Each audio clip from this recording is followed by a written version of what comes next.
Crônicas capítulo 28. Acais é ímpio e os sírios afligem-no.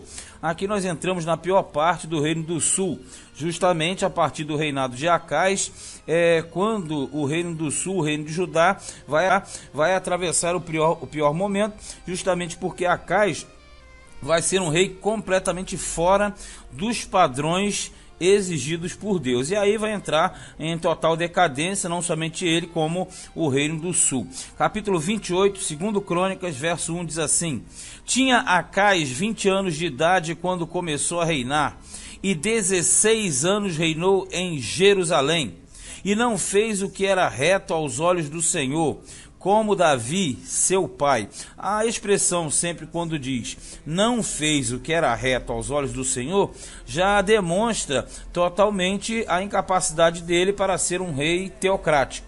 Porque o rei teocrático ele deveria fazer a vontade de Deus, coisa que Acais não fez. 2. Antes andou nos caminhos dos reis de Israel, e demais disso, fez imagens fundidas e Baalins, quer dizer, ele, além de não seguir os caminhos de Deus, ele importou culturas pagãs do reino de Israel e também colocou imagens fundidas, quer dizer, de metal, porque tem imagem de escultura e imagem de metal. E também os Baalins, que são diversos Baals. Tudo isso ele colocou na terra de Judá, fazendo com que a ira de Deus se levantasse sobre o reino do sul. Verso 3. Também queimou incenso no vale do filho de Inom. O vale do filho de Inom é chamado de Ben-Inom, que era uma lixeira que ficava fora de Jerusalém, e ali se jogavam os resíduos, tudo aquilo que sobrava dos sacrifícios que eram feitos no templo. Esse lugar chamado filho de Inom, ou Ben-Inom, ele, com o passar do tempo, ele foi dedicado a cultos a Moloque. Moloque, um deus pagão que recebia sacrifício de crianças. Inclusive, aqui justamente diz isso, né? Que ele queimou incenso no vale do filho de Inom e queimou os seus filhos, conforme as abominações dos gentios que o Senhor tinha desterrado de diante dos filhos de Israel.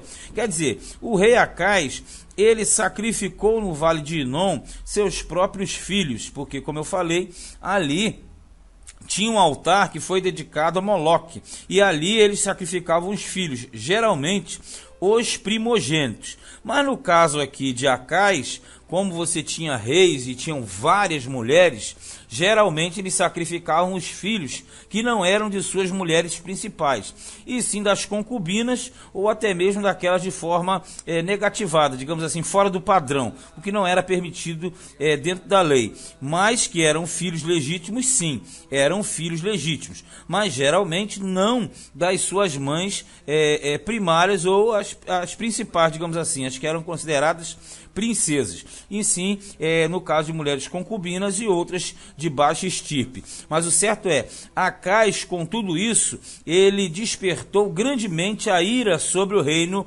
do sul. Versículo 4, também sacrificou e queimou incenso nos altos e nos outeiros, quer dizer, ele restabeleceu o culto que era feito nos montes, coisa que era proibido pela lei de Deus, como também debaixo de toda árvore verde, a questão dos bosques.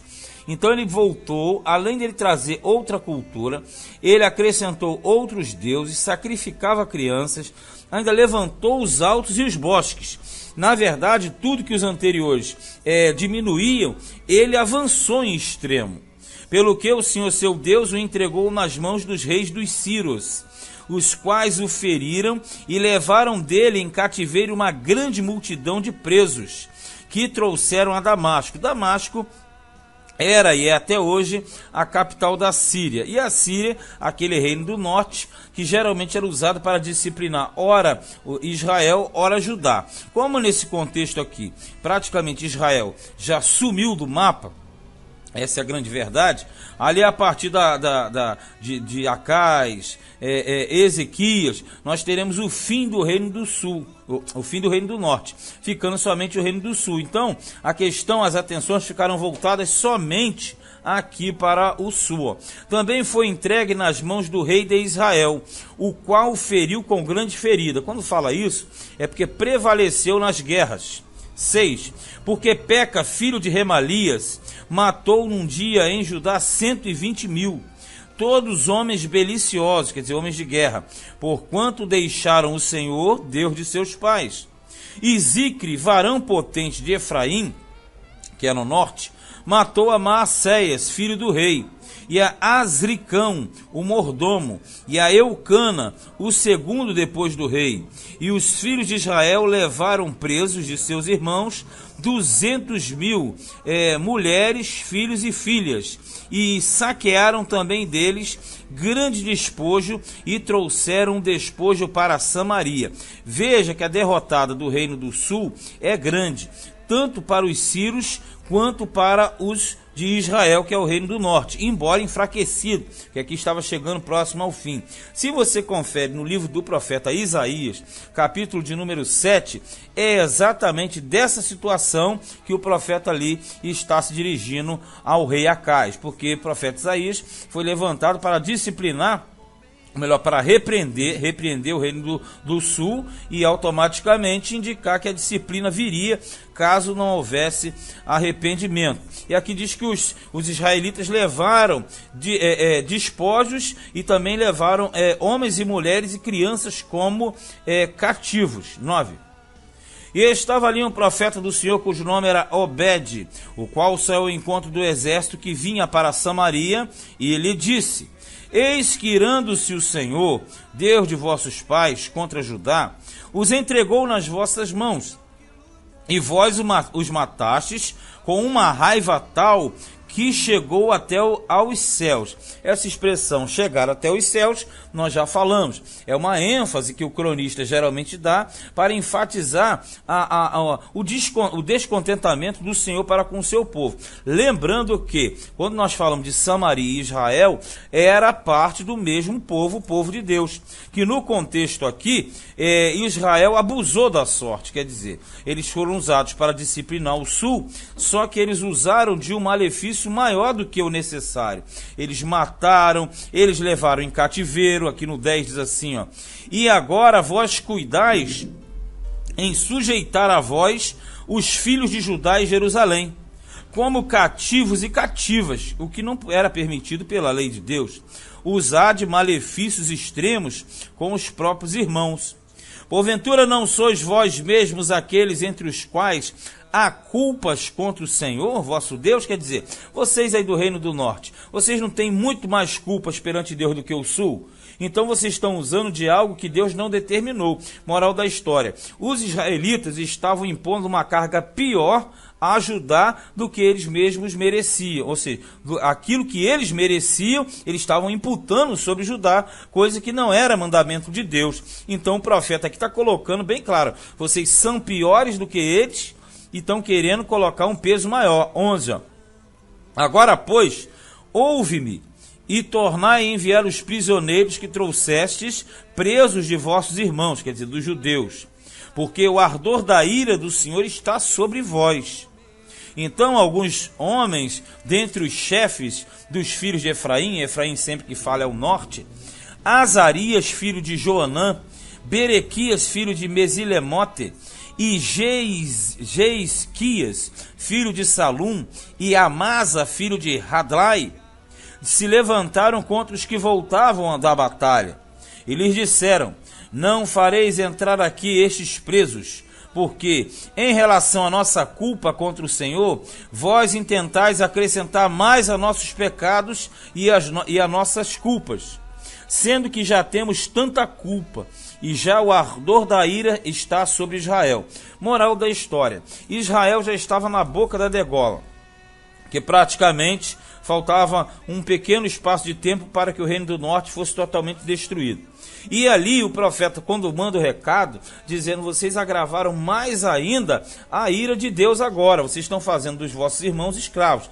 Aí o que acontece? Os de Efraim, que na verdade são sempre os primeiros a opinarem, eles chegaram e falaram: não, libera esse povo aí, manda esse povo embora, porque vocês estão acrescentando mais culpa sobre nós. nós já estamos extremamente culpados perante Deus, e agora vocês trazem os judeus para cá, podem retornar. 14, ó. Então os homens armados deixaram os presos e o despojo diante dos maiorais e de toda a congregação. E os homens que foram apontados por seus nomes se levantaram e tomaram os presos e vestiram do despojo a todos os que dentre eles estavam nus. Por que nus? Porque quando você pegava um grupo assim para escravizar, para levar em cativeiro, geralmente você deixava-os completamente sem roupa, descalços, rapava a cabeça e acorrentava. Então o tratamento que Israel está dando para com os judeus era algo humilhante. Por isso que assim que eles recebem a notícia, o que eles fazem? Pegam todo o material do saque, e aqui diz, ó, e os vestiram, e os calçaram, e lhes deram de comer e de beber, e os ungiram. E a todos os que estavam fracos, levaram sobre jumentos e os levaram a Jericó, a cidade das palmeiras, a seus irmãos. Depois voltaram para Samaria. Veja se você compreende. Deus ele trabalha com uma disciplina e uma expiação que na verdade era realizada por outras nações. Como no caso de Judá e Acais que pecaram contra Deus, Deus usou a Síria e Israel para disciplinar o sul, correto? Só que os israelitas ultrapassaram o limite. Então, quando eles recebem a palavra contrária, o que eles fizeram? Eles automaticamente retrocederam, trataram bem os judeus e fizeram-nos tornar a sua terra, porque ali eles estariam evitando uma maior sanção de Deus sobre o reino do norte, embora já estivesse decadente quase ao seu fim. Versículo 16. Acais busca o socorro dos reis da Assíria e não acha. O profeta Isaías condenou essas alianças de Acais, mas na verdade não tinha como evitar. Ele era um elemento extremamente voltado para as coisas ruins e se desviava dos caminhos do Senhor. Veja 16. Naquele tempo o rei Acais mandou pedir aos reis da Assíria que o ajudassem. Lembrando que a Assíria era a potência mundial que dominava naquela época. Inclusive já dominava o norte. Só faltava derrubar definitivamente Samaria. Além disso, também os edomitas vieram e feriram a Judá e levaram presos em cativeiro. Também os filisteus deram sobre as cidades da Campina e do sul de Judá e tomaram Bet-Semes e Aijalon e Gederote e Socó e os lugares da sua jurisdição, e Tímina e os lugares da sua jurisdição, e Ginzo e os lugares da sua jurisdição, e habitaram ali. Isso aqui é o seguinte, a consequência do reinado ímpio de Acais. Você percebe que vinham inimigos de todas as partes, edomitas, filisteus, e eles dominavam aquelas cidades que ficavam do lado sul na fronteira, o qual nós lemos aqui como Ajalon, Tímina, Socó, Ginzo, etc. 19. Porque o Senhor humilhou a Judá por causa de Acais, rei de Israel. Quando fala rei de Israel, mas na verdade é rei de Judá. Porque Acais desviara a Judá, que de todo se dera a prevaricar contra o Senhor. Perceba aqui, quando ele fala Acais, rei de Israel, na verdade é rei de Judá. Tanto é que na próxima fala, na sequência, ele fala desviar a Judá e não a Israel. Isso acontece muito na narrativa que era feita pelos cronistas. 20. E veio a ele Tiglat-Pileser, rei da Assíria. Porém o pôs em aperto e não fortaleceu, porque na verdade ele chamou a Assíria para fazer aliança. O que aconteceu? Os assírios vieram e ainda ajudaram a saquear e piorar a situação para o reino do sul. E esse Tiglat-Pileser é aquele mesmo que também é chamado de Pul. Versículo 21. Porque Acais tomou uma porção da casa do Senhor e da casa do rei, quer dizer, do tesouro, e dos príncipes, e a deu ao rei da Assíria. Porém não o ajudou. Quem não ajudou? A Assíria não ajudou Judá contra os inimigos. E ao tempo em que este o apertou, então ainda mais transgrediu contra o Senhor, ele mesmo, o rei Acais. Quer dizer, o rei Acais, quanto mais errava, mais acrescentava erros. E isso trazia a punição de Deus sobre o reino do sul. Porque sacrificou aos deuses de Damasco que o feriram, e disse: visto que os deuses dos reis da Síria os ajudam, eu lhes sacrificarei para que me ajudem. Porém, eles foram a sua ruína e de todo o Israel. De novo, quando fala todo Israel, é Judá. A questão toda aqui é a seguinte: ele vai adorar os deuses de Damasco. Olha, se os deuses de Damasco não ajudavam nem a eles, como é que vai ajudar o rei Acais? Mas ele transgredia grandemente. E ajuntou Acais os utensílios da casa de Deus e os fez em pedaços e fechou as portas da casa do Senhor. Moral da história, ele paralisou o culto a Deus, ao Senhor. E fez para si altares em todos os cantos de Jerusalém. Ele proliferou, ele espalhou a idolatria e a feitiçaria pela terra. 25. Também em cada cidade de Judá fez altos para queimar incenso a outros deuses. Ele aumentou em grande extremo. Assim provocou a ira o Senhor, Deus de seus pais. Lembrando que cada vez que isso acontecia, a medida da injustiça ia aumentando, de forma que quanto mais acrescentava-se danos, pecados e erros, mais se aproximava a sentença de Deus sobre o reino do sul, da mesma forma que já tinha acontecido com Israel. 26. O resto, pois, de seus atos e de todos os seus caminhos, tanto os primeiros como os derradeiros, eis que está escrito no livro da história dos reis de Judá e de Israel, que são o livro dos reis. E dormiu Acais com seus pais, e o sepultaram na cidade, em Jerusalém, ao detalhe. Porém, não puseram nos sepulcros dos reis de Israel.